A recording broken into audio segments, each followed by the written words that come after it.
Hello, hello, hello. Tonight I am talking branding with Emmanuel. So I'm waiting on Emmanuel to hop on.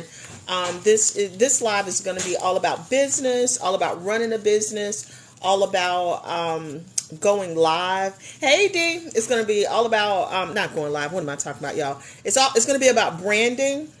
And so every Tuesday night, I go live with Emmanuel and we talk business. So this is going to be a 30-minute quick, down and dirty talk about branding. So I'm waiting on Emmanuel to start. If you don't know who I am, I'm Deshaun Russell. I am the owner of Southern Elegance Candle Company. I also have a coaching program for other small businesses.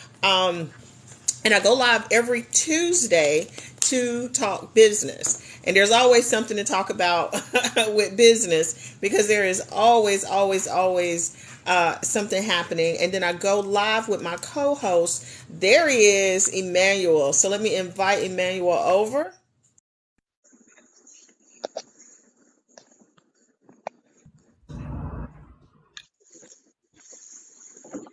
Hey, hey, hey, Hey, how are you? Uh-oh, lost him. okay, I think Hey, hey, how are you? I'm doing good. How are you doing? Happy Tuesday. Happy Tuesday. Your volume is just a little bit low. Is it loud? I don't know what's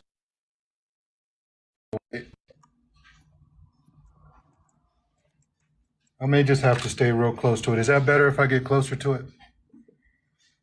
No? It is a little bit low. Can y'all hear him? Because it's low for me. So can y'all hear him or is it just low for me? Can somebody let us know? Is it low for you guys? You can hear him fine? Oh, good.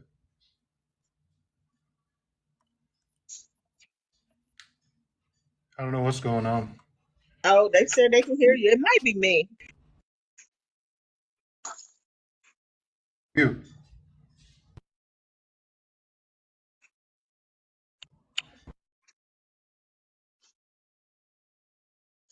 better. Can you hear me better now?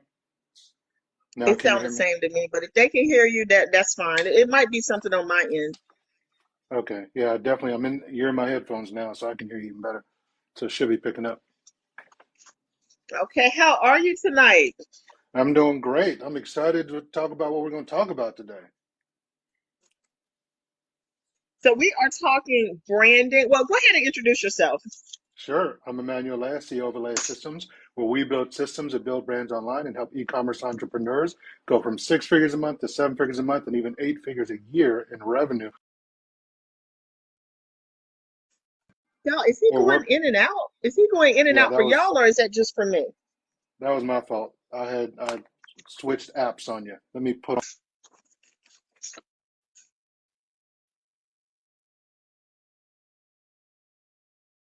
the way. We're here to talk about branding, so I'm here. That's me, Emmanuel Laya. Emmanuel, can you do it again? Okay. Emmanuel Laya, CEO of Elegance Systems, where we build systems that build brands online and help e-commerce entrepreneurs go from six figures to seven figures to eight figures a year in revenue without wasting a fortune on ad spend or working themselves to death to do it.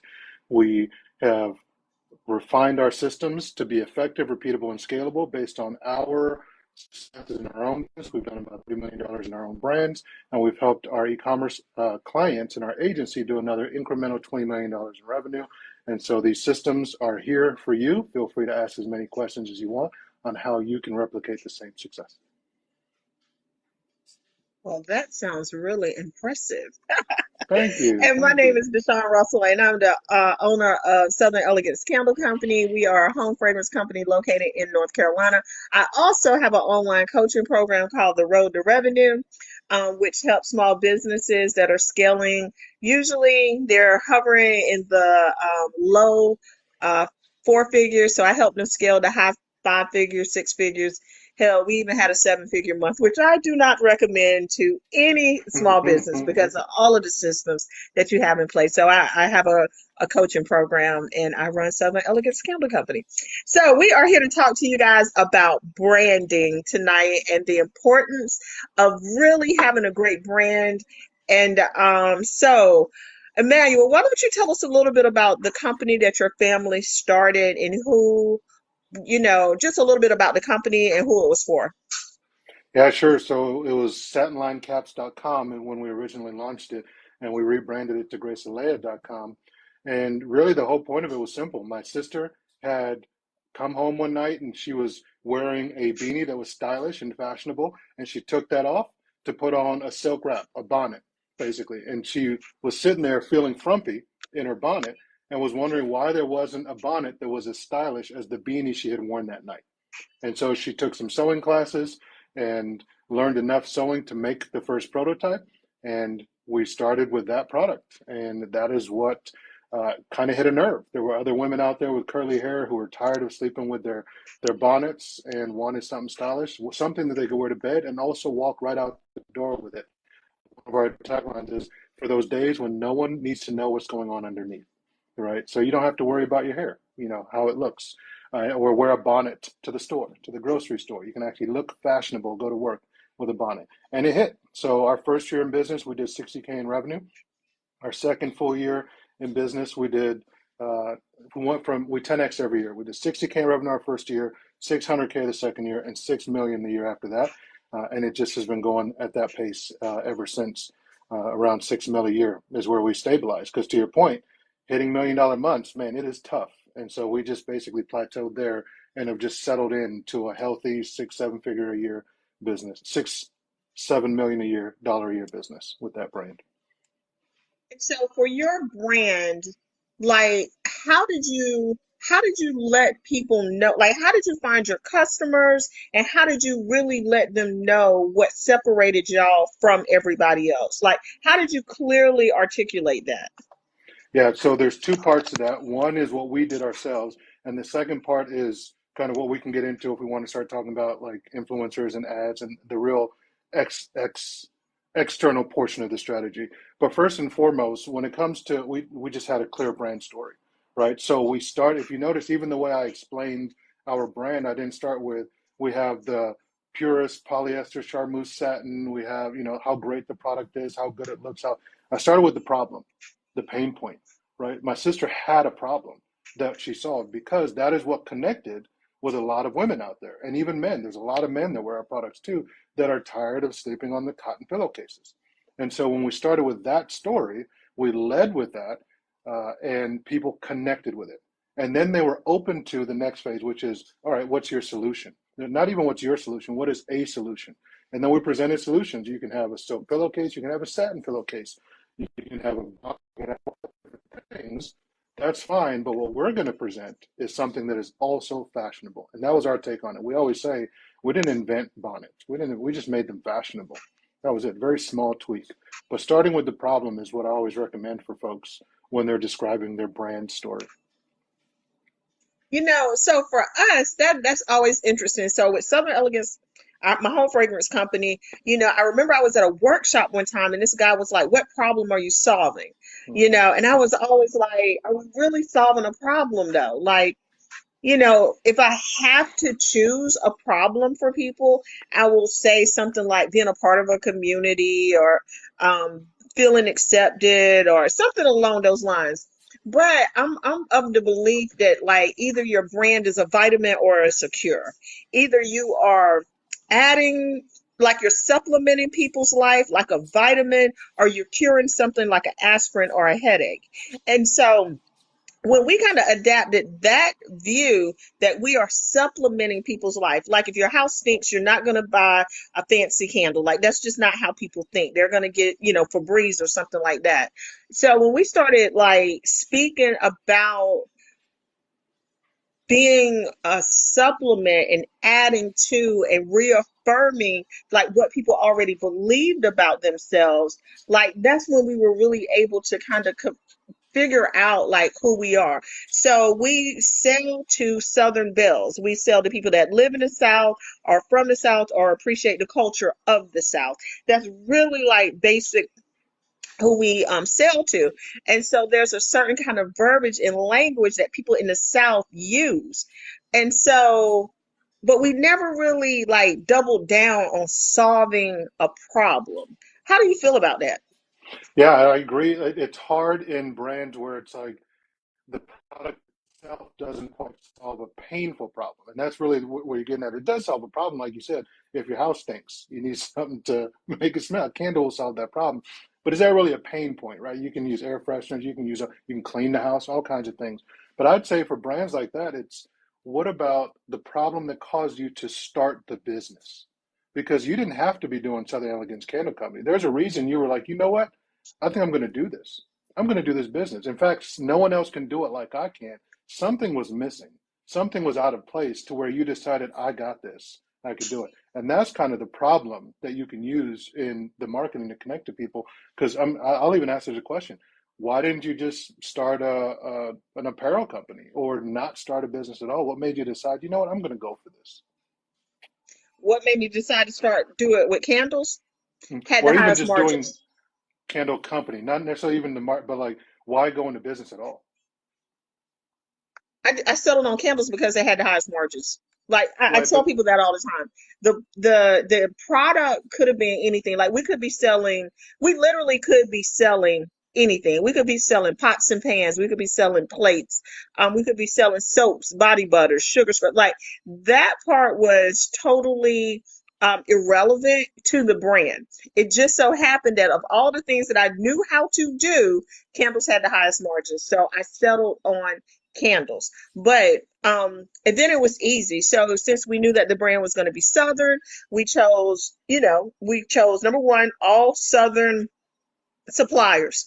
So anytime we can get our supplies from a Southern business, we do wax, wicks, jars, like pretty much every single thing we do, labels, shipping supplies, everything we do comes from North Carolina, South Carolina, Georgia, Florida, or Arkansas, like a southern state. Every single thing that we do. Even when we had custom boxes printed, we had them printed in Virginia.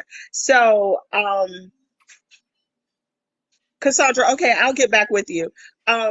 So everything we did, excuse me, I knew it was going to be southern. Then we chose Southern agriculture. So all of the fragrances are scents that are based off of Southern agriculture. So once we had the foundation of who we're going to sell to, which was Southern Bells, everything else that we developed as a company serves them. So, and I tell people all the time, like once you establish the brand and you really understand your brand, and then you're able to tie that brand to a very specific niche of people, you can sell them anything. That part is, it is kind of irrelevant because y'all don't just sell bonnets either, do. What else do you guys sell? we sell 300 different SKUs. Yeah, a lot of stuff. Yeah. You said 300. hmm Over that now. So that was at my last count a couple years ago. So it's much more than that now. But I'm curious though, why start the business at all as opposed to getting a job or I going had back a to job. school? And why did I was naive. If I had to answer that honestly about Cassandra, I sell home fragrance products and he sells bonnets. Hair If I had accessories. to answer that question, Emmanuel, I was very naive. I was incredibly naive. And I did not know enough to not start a business. Like if I knew then what I know now, I doubt very seriously if I would have started a business. But I just didn't have enough information to know how difficult it was going to be, number one, how difficult it was going to be to scale it, and all of the intricacies that go into running a business, marketing, sales, social media, SEO, paid ads, website design, email marketing. Like I just didn't know enough to not do it. And so I thought it would be fun. I thought it would be an easy way to make money. And so I started a business. And it was manageable until it wasn't. And we went very quickly from six figures one year, like literally $200,000, which is like $20,000 a month. We were doing it was fine. It was me and a couple of employees to 1 million the next year. And so we scaled incredibly quickly because we kept going viral on social media. So I didn't have the infrastructure, I didn't have the support. I just didn't know, like I just didn't know what I didn't know. But I just didn't know not to start a business and I thought it was going to be fun. And that is one of the reasons I get on here and I talk about the perils of creating a business and having a clear plan of how you want to grow the business and what you need to have a healthy balance in your life. You know what I'm saying? Because I just didn't know what I didn't know. Yeah, well, you just answered the question you asked me about if you don't have a problem inherent in your product, the candles don't necessarily have a product problem or pain point, then focus in your brand story on the problem or pain point in your journey. So you started out naive. Like I love the way you said that because it was real, it was raw, and that's what people can connect to. How many people out there listening right now are thinking this will be fun and easy? And when we can start our story that way with where people are, our audience is currently at, that's how we can get them into the rest of the story. And then you can start talking about your candles. Like I thought this would be a naive, I was naive. I thought this would be fun. Going into business would be easy. I had a job, I was doing good. I was like, look, let me just start this business. And candles seemed like a great thing. They had high margins. So I jumped in and boy, let me tell you, then you get into some challenges, but then you can lay into, but we survived. And now we have some of the best candles out there. I worked through the formulations. I worked through all these trials and tribulations. And now here we are. That's a brand story. Now, I'm gonna say this. So, one of the things I talk to my coaching students about is who is the star? Is the CEO the star, or is the brand and the product the star? So initially, my brand was the star, but the more I stepped out in front of the camera, the more people started um, related to my story. So I started the business when I was 45. I had my first like $1 million year, like 3 or 4 years Yes. later. I live in rural America. It was a pull yourself up from the bootstraps type of story. It was a starting all over and pivoting kind of story. So a lot of women just related. I was a mom, I was a wife. So a lot of women started relating to me personally as the CEO and as a whole separate brand from the company. So to your point, that's exactly what I did. And then when I got on TikTok, I literally became the influencer for the company.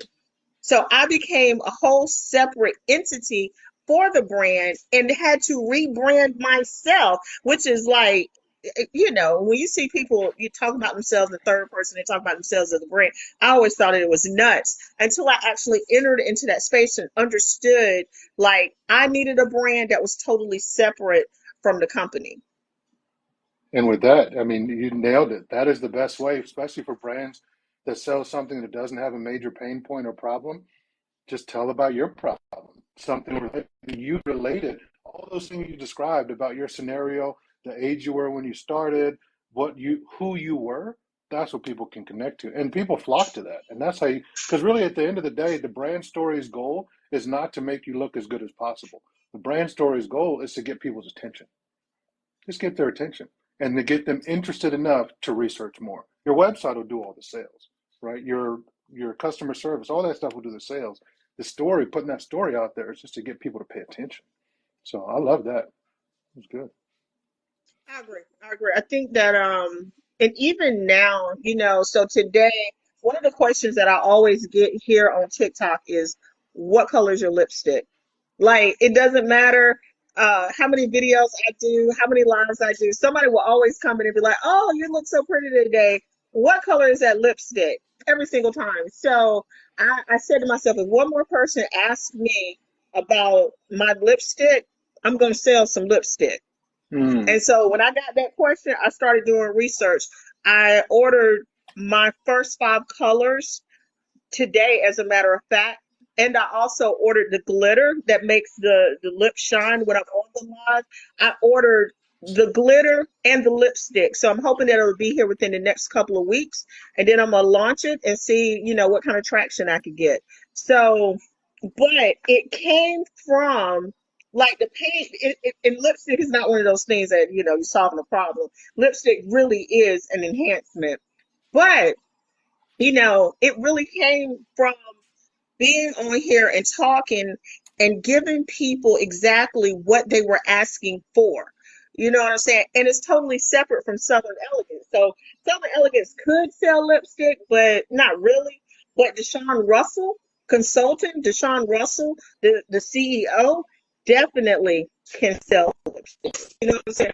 Without it And the being story. like some weird kind of thing either. So if they say, hey, what's the lipstick? Link is in the bio. Mhm. So easy And to I do, bet set up a stand store, and there you go. to our theme of brand story today for today's call, I bet though where the story is in that is maybe not in, why I'm choosing to sell this lipstick, but it's in why you chose this color in the first place. Because there's all kinds of colors you personally could have chosen as Deshaun, but there's something about this color of lipstick you're wearing that is what other people relate to. I agree. I agree. Yeah. So we're gonna see. We're gonna Yeah, see we'll see. where I'm I go excited with to it. see how But that they're all goes. nudes or reds. So the lipsticks are reds because, well, I just feel like you got to be a badass woman to have a red lip. So Bam, there you go. There you go. so we're gonna see. But yeah, but yeah, the whole thing. But it was really, yeah, the Yeah. whole evolution of the lipstick brand has been very interesting. So we're gonna see. And it's called Flourish. It goes right into my life coaching program. So I started. It's so crazy. Like we're talking about branding. So I have the Southern Elegance, which we sell to Southern Bells. Everything is Southern. The names, the fragrances, just super Southern. And then I have Flourish, which is like the life coaching program. And the life coaching program is all about women living their best life.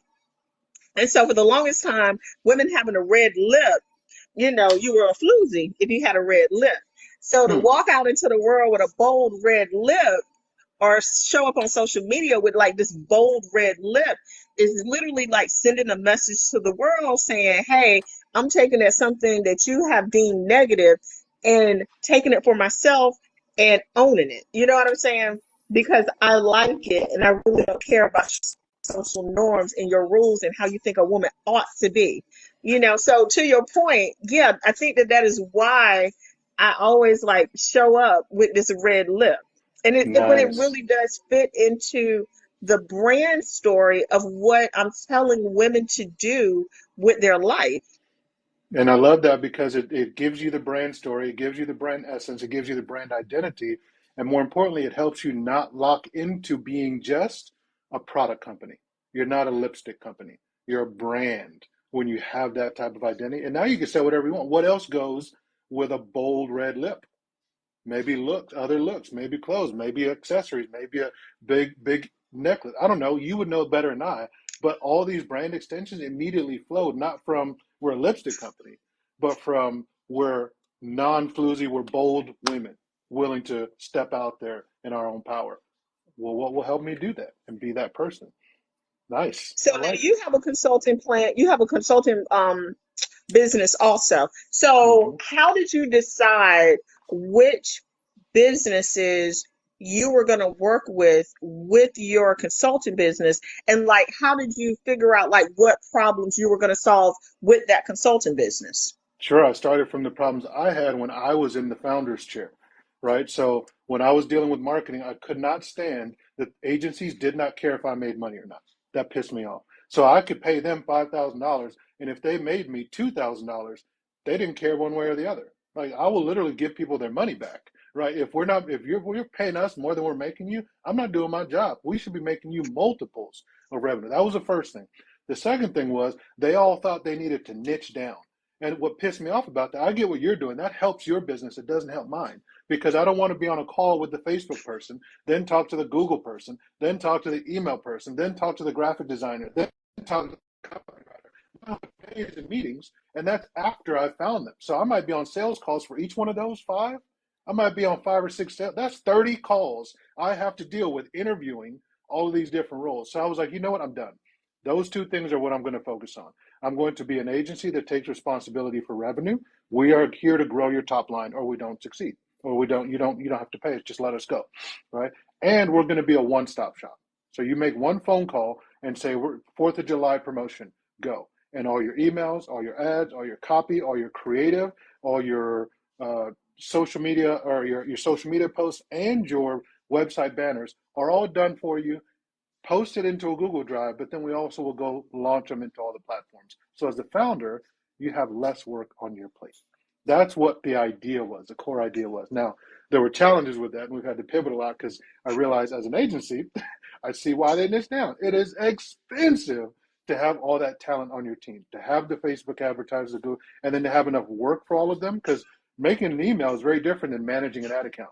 So I've got to balance that internally, but that was a challenge I took on as the agency, and we're working through all those challenges. But that was the core idea. I wanted to put myself as the agency in the same advisory role and with the same outcomes and objectives as the founder that I was supporting, not to take money from the founder to feed my business, which is what I think a lot of agencies do. And, to your point, I've hired several people to do like Facebook ads and email marketing, and that is what I found, that they just were like, "Well, I sent out your emails. If you didn't make any money, like, I did what I was supposed to do." Yep, Or if the ads, I'm looking at the ads and like I'm like, these are not performing well at all. Like, but they're like, "Hey, we created the ads." we did our job. Or they love to say, "Oh, we're testing. We're in the testing phase. We're going to test some more. We're going to try something different next month." And then next month comes, and it's like, I'm still paying you and paying for the ads, and the revenue that's being generated is not even breaking even. Nope. So I think, to your point, a lot of small businesses do have that struggle. Yeah, because agencies convince them that they need to have this service, right? That it's going to work, it's going to work. But then when you look at the fine print, what happens if it doesn't work? Well, we can't predict the market, blah, blah. All of a sudden the excuses come out. Right? All of a sudden, well, it's not, we honestly weren't promising you revenue. We were promising you that we were just going to do the work. That's what they're actually selling you. So you got to be wary when they're selling you that. And again, we don't do that either. That's why I've moved away from, I don't pitch that way. What I do is we focus on what works. So like, you're never going to hear me talking about messenger ads. I don't do that for people. I don't even do SMS for people. I do things that I know, if you're a brand and you're selling and you have an audience, I know we can help you make more revenue. Why? Because we've done it time and time again. These systems work. Doing better email marketing to get more repeat purchases is always going to raise the brand's income. Getting more reviews and testimonials is always going to improve the brand. Getting better creative and content, like brand story, like what you were talking about, is always going to work. It has worked every time. That's why we do what we do. And then amplifying those things with ads and social media. That process is never going to change. It worked in the radio era, it worked for billboards, it worked for TV, and now it works in the digital age. That's what you can count on to work. Do you think it matters? Like, I started my business because I was born in Dothan, Alabama, and lived in the South my whole life. So I felt like I could talk about that. Even with Flourish, it's about how I've moved through challenges. With Road to Revenue, with my business consultant, it's because I have a huge amount of knowledge and experience of like what to do and what not to do. Do you think, and even with your family's company, it started off with a problem that she experienced, and with you, it started off with a problem you experienced. So when you're starting a business, do you think it's important for the CEO or the founders to actually have experienced the problem that they're solving, or does that part not matter? 100%. I cannot stand two pieces of advice that gurus will give out. Just hire someone. Just come up with the idea and go buy a piece of property and hire someone to manage. That's the dumbest advice in the world, right? Like, it's so frustrating to see. Or just go, just start, just do. No, you're setting yourself up, especially if they add in the extra super secret or super terrible advice of, and go all in, right? Quit your secure job and do this thing that you heard about and know nothing about because you're going all in. That's dumb. Go start a crypto mining something or other, right? Quit your job to do that. No, affiliate marketing business. I hate that advice. It's dumb. To me, simple process for make going out on your own. If you want to be an entrepreneur, do the same thing you're doing at work on your own on the side. Set up get an EIN. I think I just did a talk on this on my TikTok channel. Get yourself an EIN, become a consultant. It's simple. Now, tax-wise, you're a separate entity. You can now start taking tax deductions on your business. Then get yourself some business cards, a logo, whatever. Go to Taylor Brands, get all that done up, and get yourself a business address so that you can get yourself a business bank account. With those simple steps, you can still be working your job, get it all done in a day, and now you're in business. And then what are you going to do? You're going to find people that need what you're already doing. So if you're an accountant, do somebody's books. I know it's boring. And this is the problem that people get into, why they fall into that trap, is they don't like what they're currently doing. The thing is you're playing the game on super hard mode if you try to be an entrepreneur and don't know what you're doing. You already don't know what you're doing because every business, if you're doing it right, is an innovation, meaning there's no frame of reference, no school for it. You're not going to know what to do. And that's if you're doing something you already know. So basically the accounting, how do you do insurance, all the stuff that as a job, they take care of for you. How do you do health insurance? How do you do 401k for your employees? How do you hire employees? How do you have HR? All those kinds of things you got to figure out. So I play the business on hard mode by figuring all that admin type stuff out and business stuff, as well as figuring out an entirely new industry that you've never even done as a job before. So I highly recommend people just start the business in what they're already doing. If you're an event planner, start an event planning company. If you're a bookkeeper, start a bookkeeping company. If you do construction, you're a plumber, start a plumbing company. Because this is the other piece that might help too. Your first business, plan to fail. Plan to shut it down at some point. Just add that in. Worst piece of advice you can take, or worst feeling you can have, is my business is my baby. I hate when people say that because I just know you're not going to make the hard decision you need to if things start to go south. And worse, you're going to tie your identity into it, where you're going to say, if my business fails, I fail. And that's dangerous. The business fails, let it go, right? So I love to tell people to just plan to fail, plan to shut it down at some point so that you can do what is necessary when the time comes. Nobody saw a pandemic coming. A lot of people held on to their businesses too long. Shut it down, move on to something else. Because you can. What's important about that business for you is not the money that it makes or the fact that it exists. What's important is the resources you're able to pull into you and your family's personal wealth and the learnings that you can use for later. So you shut it down, take the learnings, move on to the next. All right. Well, that has been our 30 minutes. It went so quickly. And so, again, I'm Deshawn Russell. I'm the owner of Southern Elegance Chemical Company, a home fragrance company that we sell basically home fragrance items, candles, room sprays, that type of thing. But I also have two consulting businesses. One is a life coach business, Flourish. It's $27 a month. I give you all the tools to live a great life. And Road to Revenue, which is my business consultant, two totally different programs for two totally different groups of people. Both of the links are in the bio if you would like to join either one. And Emmanuel, take us out. Sure. Love it. I've been wanting to ask you. I haven't seen anybody take advantage of the code. We've got our e-commerce email bundle. Excited about that. If any of y'all are ever wondering about email ideas, Deshawn is the only person on the planet that it has a coupon code for her audience to use to get that. It's a year's worth of emails. You basically get the spreadsheet, pick 8 emails for the month, and schedule them out. Your whole email calendar is done. Subject line, preview text, body content, even some of the graphics are there for you. So that is something we have made available to you guys. Is nobody wanting to take it?